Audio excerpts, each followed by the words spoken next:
कोई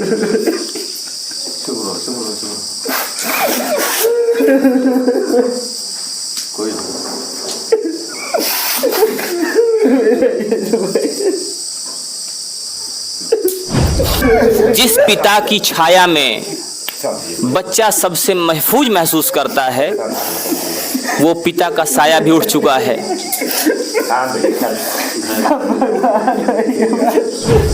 हम सिर्फ इस परिवार के लिए कामना कर सकते हैं, हम इस परिवार के लिए, इस परिवार के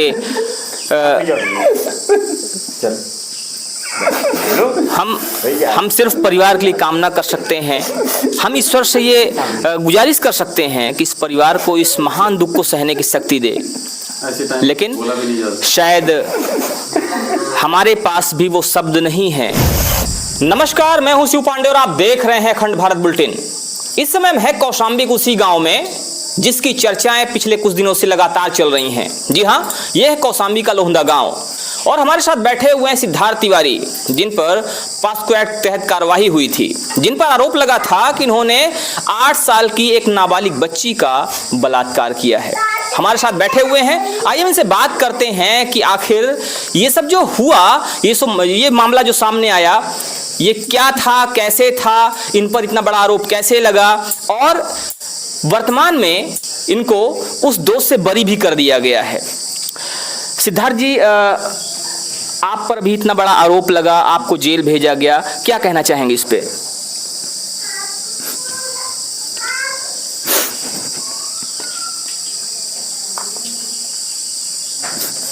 ये जो घटना होती है, ये घटना की शुरुआत कैसे होती है और जो भी बातें सामने आई, इनके पीछे क्या वजह थी, कैसे हुआ ये सब? जी, मेरे रामायण हो रही थी 27 तारीख को ब्रह्मबाग के पास, और वहाँ पे जो नंद बच्चे थे वहाँ पे टीन पे खाना में पत्थर मारे थे। मैं वहाँ भाग के गया और मैं एक तमाचे मार दिया और उसके बाद वो लोग चले गए। उसके बाद 2 बजे की बात थी ये 27 तारीख को। उसके बाद कुछ हुआ नहीं, फिर चौकी गए, पुलिस आ गई, चौकी गए, पिताजी मेरे लेके मेरे को चौकी में गए। उसके बाद सैनी थाना गए दूसरे दिन 29 तारीख बस हो गए। तो ये मामला 27 तारीख को शुरू होता है, जिस दिन यहाँ पर रामायण हुई थी और खाने पीने की तैयारी चल रही थी। कितने बच्चे खेल रहे थे और आपने उनको थप्पड़ क्यों मारा था? वे उधर मशीन थी एक बाहर, चटाई फैक्ट्री थी, वहाँ मशीनें थी एक बाहर, वहीं पे काना में वो पत्थर मार, टीन पे नीटा मार दिए थे। तो मैं गया था, एक तमाचा मार के भगा दिया था वहाँ से। तो बच्चे टीन पे ईंट फेंक रहे थे, पत्थर फेंक रहे थे और इसी वजह से इनका कहना है कि इन्होंने बच्चों को थप्पड़ मार दिया। कितने बच्चे थे वहां पे जिनको आपने थप्पड़ मारा था? 2-3 बच्चे थे। तो 2-3 बच्चों में आपने थप्पड़ सिर्फ एक को मारा था या कईयों को मारा था? दोनों को मारा, दोनों तीनों को मारा, मैं एक को नहीं मारा। तो दोनों तीनों बच्चों को थप्पड़ मारा गया। इन्होंने थप्पड़ मारा और थप्पड़ की वजह से बाद में इनको ये सजा भुगतनी पड़ी, ऐसा इनका कहना है। ये जो मामला थप्पड़ मारने का था, ये इतना ज़्यादा संगीन कैसे हो गया? आपके ऊपर इतना बड़ा आरोप कैसे लगा दिया? इसके पीछे क्या वजह सामने आ रही है, क्या वजह थी? जी, मैं कुछ नहीं जानता और इसके बारे में। तो इसके बारे में कुछ नहीं जानते कि आखिर ये क्यों हुआ, कैसे हुआ, लेकिन जो मामले की शुरुआत है, मामले की शुरुआत होती है उसी थप्पड़ मारने से, जिस दिन रामायण हो रही थी और खाने पीने की तैयारी चल रही थी, ऐसा सामने आ रहा है। अगर आपकी बात की जाए, आप अभी करते क्या हैं? पढ़ाई करता हूँ मैं। किस क्लास में पढ़ते हैं? अभी इंटर हुआ था, BSc सेकंड फाइनल हुआ था। इंटर हुआ था और अभी BA कौन सा ईयर है? फर्स्ट है। तो इंटर कर चुके हैं, BA फर्स्ट ईयर के छात्र हैं। इस बार इंटर का पेपर दिए हैं, BA फर्स्ट ईयर होगा। तो अभी अगर देखा जाए तो कोई बहुत ज़्यादा उम्र भी नहीं है, अभी पढ़ाई चल रही है, सिर्फ इंटर किए हुए हैं। ये जो आपके ऊपर इतने बड़े आरोप लगे, गंभीर आरोप लगे, क्या इसका असर आपको लग रहा है कि आपके पढ़ाई पर भी पड़ा है? आपके मानसिक, अगर मानसिक स्थिति की बात की जाए, क्या उस पर भी इसका असर पड़ा है क्या? जी। क्या करना चाहेंगे इसके बाद? चूंकि अभी तो आपके ऊपर जो आरोप थे वो हटा लिए गए हैं, ये बताया गया है, ये कहा गया है कि आप पर जो आरोप है वो निराधार हैं, तो अब इसके बाद आपकी क्या तैयारी है आगे की, क्या करना चाहेंगे? पढ़ाई करूँगा अभी।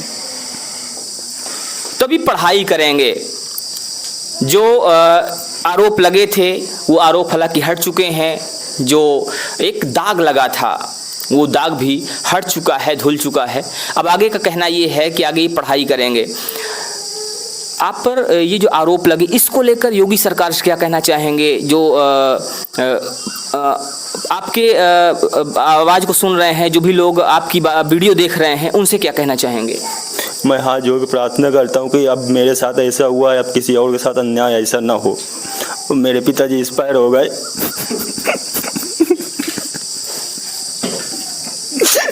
और किसी के साथ ऐसा ना हो अन्याय।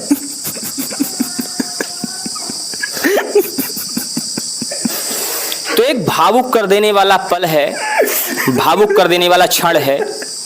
एक व्यक्ति, एक लड़का जिसने अपने पिता को खोया है, और वो भी महज एक झूठे आरोप के आधार पर, जिसके साथ सिर्फ इसलिए अत्याचार होता है, अन्याय होता है कि उसने एक थप्पड़ मार दिया था। जो बातें सामने आ रही हैं, ये बात, ये जो स्थिति है, ये शब्दों में शायद बयां नहीं की जा सकती है। और अगर इस पर कोई इनको सांत्वना दे भी तो कैसे, क्योंकि जिस व्यक्ति ने, जिस लड़के ने अपने पिता को खो दिया हो,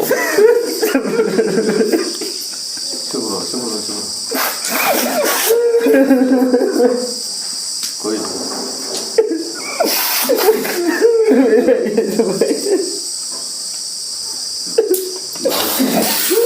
बड़ा ही भावुक पल है ये। परिवार टूटा हुआ है, परिवार दुखी है, गमगीन है।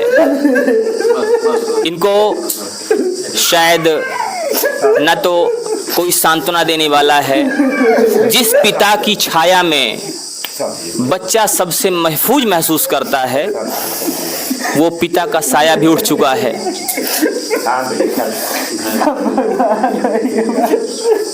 हम सिर्फ इस परिवार के लिए कामना कर सकते हैं। हम इस परिवार के लिए, इस परिवार के